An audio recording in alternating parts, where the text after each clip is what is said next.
দেশ নতুনভাবে স্বাধীন হয়েছে। অনেকে বলতে পারে হুজুর ৭১ সালে তো স্বাধীন হয়েছে, আমার নতুন স্বাধীনতা। আসলে আমরা স্বাধীন দেশ বলতাম ঠিকই, কিন্তু আমরা স্বাধীন দেশে বসবাস করেছি পরাধীনতায়।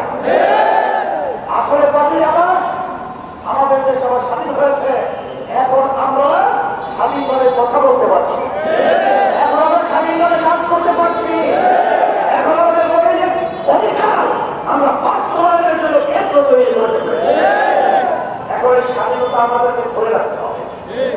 এখন বাবার যাদের মাধ্যমে দেশ পরিচালনায় আমাদের সুন্দর দেশটাকে তারা ধ্বংস করেছে একটি স্বার্থের জন্য এবং বিভিন্ন ধরনের সরকারি অর্থনৈতিক মাধ্যমে, এদেরকে আর ক্ষমতায় আমরা দেখতে চাই না।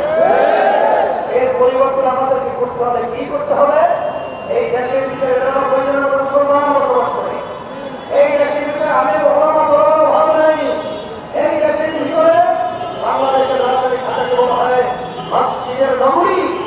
এই দেশের রাস্তার বলে বলে মসজিদের বাজারে বাচ্চাদের ঘুম ভেঙে যায়, আর মসজিদের আজানের শব্দে বাচ্চারা মায়ের করে ঘরে যায়।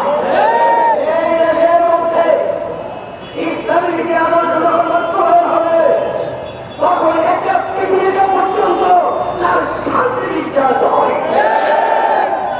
কিন্তু এখন কি দাবি? সমস্ত মানুষের দাবি হল ইসলামিক দলগুলো একত্রিত হয়ে ইসলামের পক্ষে একটা বাক্স বানানো।